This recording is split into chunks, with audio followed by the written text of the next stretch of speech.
Comment faire de belles rencontres?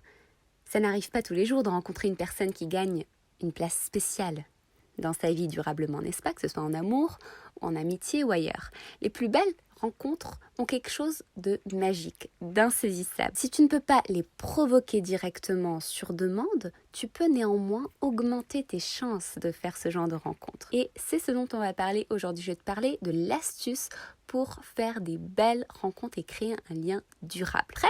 C'est parti!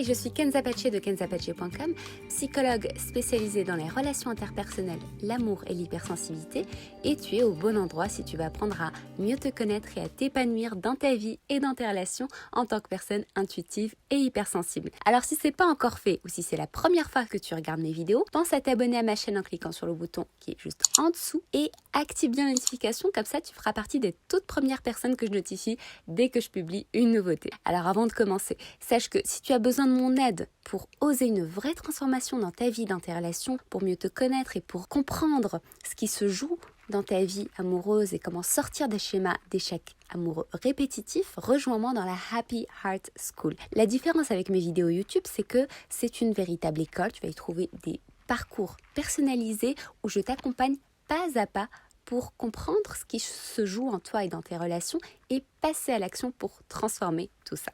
L'astuce que je vais te partager aujourd'hui est valable que tu sois célibataire souhaitant rencontrer l'amour ou si tu veux reconnecter ton couple, par exemple si vous êtes perdu en cours de route, et même si tu es dans une situation où tu as simplement besoin de reconstruire ton cercle social proche, ton cercle d'amis, suite à un déménagement par exemple, à un changement de vie, etc. Alors, qu'est-ce qui crée du lien? Qu'est-ce qui rapproche une personne de l'autre? Mis à part les affinités de personnalité ou de tempérament, parce qu'on finit par les constater au fur et à mesure du temps. Si on revient vraiment au balbutiement d'une relation, quand on ne sait rien l'un de l'autre, qu'est-ce qui crée la curiosité? Qu'est-ce qui crée l'élan nécessaire pour approfondir la relation jusqu'à créer ce lien fort et durable, ce lien nourrissant? C'est ça la question. Parce que nos jours, faire des rencontres, c'est à portée de main, à un clic près.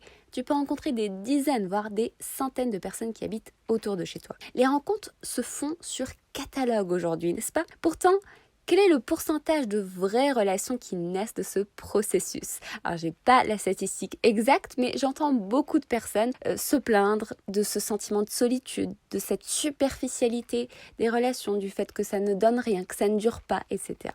Alors, qu'est-ce qui se passe dans ce genre de rencontres sur catalogue? On match sur la base de quelques photos, on échange sur nos vies respectives, on se fait peut-être des restaurants, des sorties, des discussions, et plus si affinité. Mais maintenant, je veux que tu compares ce mode de rencontre avec tes relations les plus fortes. Tu vois, pense à tes relations les plus fortes, les plus durables. Ces personnes que tu considères comme étant les personnes ressources pour toi, les personnes extrêmement proches de toi, qui te connaissent, qui te comprennent, avec qui tu as une connexion particulière, avec qui tu te sens bien. Qu'est-ce qui a rendu ces relations spéciales? Qu'est-ce qui a rendu ces relations solides?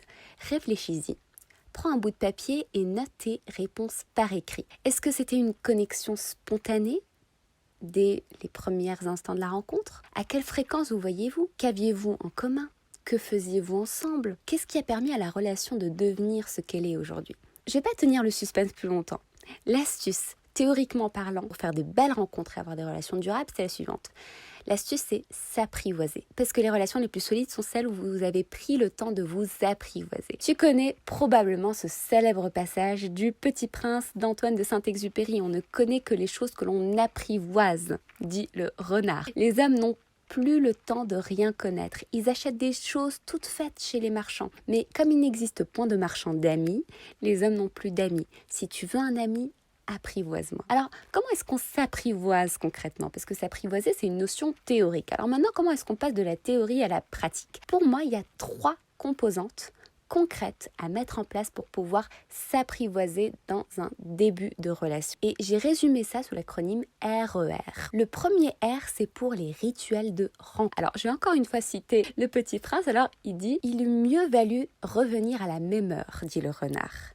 Si tu viens par exemple à 4 heures de l'après-midi, dès 3 heures, je commencerai à être heureux. Plus l'heure avancera, plus je me sentirai heureux. À 4 heures, déjà, je m'agiterai et m'inquiéterai. Je découvrirai le prix du bonheur. Mais si tu viens n'importe quand, je ne saurai jamais à quelle heure m'habiller le cœur. Il faut des rites. Effectivement, il est difficile de s'apprivoiser et même de garder le lien avec quelqu'un que tu as déjà apprivoisé, s'il n'y a pas un rituel, une régularité dans la rencontre, une régularité dans ces moments privilégiés que vous avez à partager. Les vrais rendez-vous sont ceux que tu es capable d'anticiper avec enthousiasme, que ce soit par téléphone, par visioconférence ou en vrai. Peu importe, l'idée c'est de créer une habitude, une anticipation, une régularité. Par exemple, voyons-nous tous les jeudis matins par exemple pour prendre un café à tel endroit. C'est la même chose pour les vidéos sur ma chaîne YouTube. On a rendez-vous tous les mercredis à 18h et ça permet de créer le lien. Ça permet aussi de se détendre parce qu'on ne mise pas tout sur un seul rendez-vous. On a le temps d'apprendre à se connaître sur la durée et à s'apprécier. Ensuite, le E de RER, c'est pour l'expérience partagée. Ce deuxième point est le point le plus central parce que parler de soi, ça suffit pas. Et ce qu'on fait en général dans les rencontres, c'est qu'on parle. On parle de soi,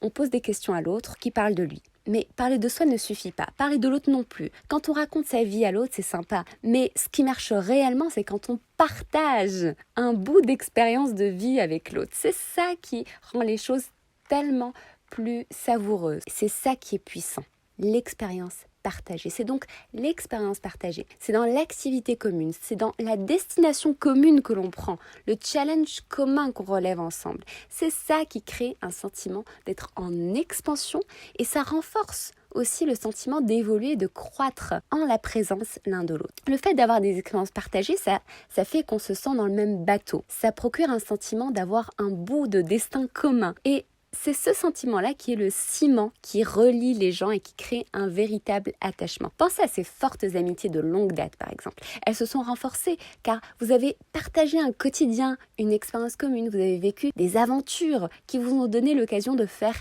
équipe. C'est dans l'expérience partagée que l'on connaît vraiment l'autre. C'est ce qui crée des anecdotes, des histoires à raconter, un historique, une identité partagée. On passe du je au nous à travers le jeu, J-E-U. L'expérimentation, l'expérience partagée. Ensuite, le dernier R de RER, c'est pour le renforcement positif. Le renforcement positif, c'est simplement exprimer de l'appréciation et de l'enthousiasme, sans tomber dans l'excès du lien et de la fusion, comme c'est le cas par exemple quand les jeunes couples se parlent texto sans relâche à chaque seconde de la journée. Ça crée pas de la rareté.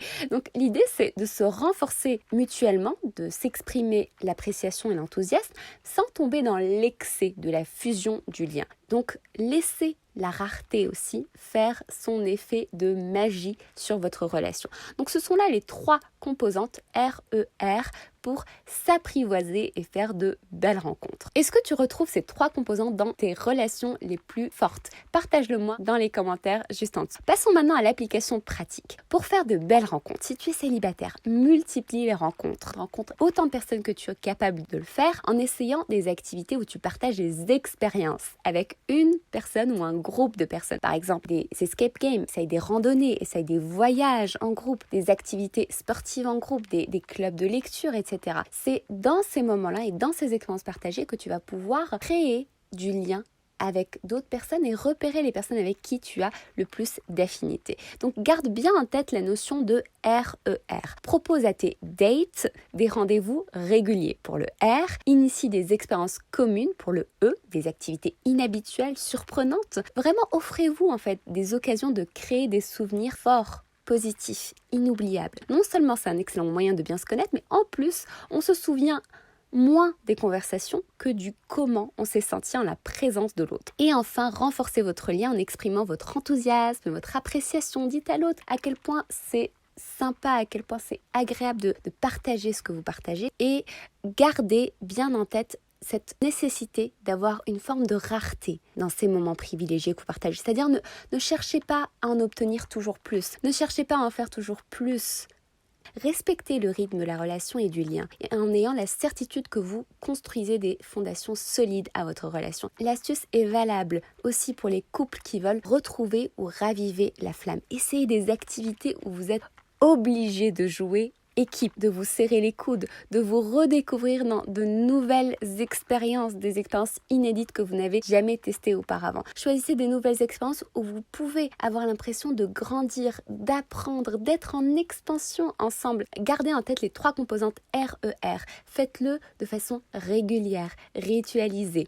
Partagez des expériences communes et exprimez votre reconnaissance. Faites-vous des renforcements positifs. Voilà, on arrive à la fin de la vidéo. Dis-moi dans les commentaires, est-ce que cette astuce t'aide? Comment vas-tu l'appliquer concrètement dans ta vie? Partage-moi ton expérience dans les commentaires. Je me réjouis de te lire. Voilà, on arrive à la fin de la vidéo. J'espère que tu l'as appréciée. Si tu as besoin de mon aide pour oser une vraie transformation dans ta vie ou dans tes relations, pour mieux te connaître, sortir des schémas d'échecs amoureux répétitifs, rejoins-moi dans la Happy Heart School. La différence avec mes vidéos YouTube, c'est que dans l'école, la Happy Heart School, tu as des parcours personnalisés où je t'accompagne pas à pas pour comprendre ce qui se joue en toi et dans tes relations et pour transformer tout ça en passant à l'action pas à pas. Tu vas trouver toutes les informations dans le lien qui est dans la description en dessous de la vidéo. Voilà, je te remercie pour ton attention et en attendant de se retrouver la semaine prochaine, n'oublie pas, cultive ta différence car là est ta force et ta puissance.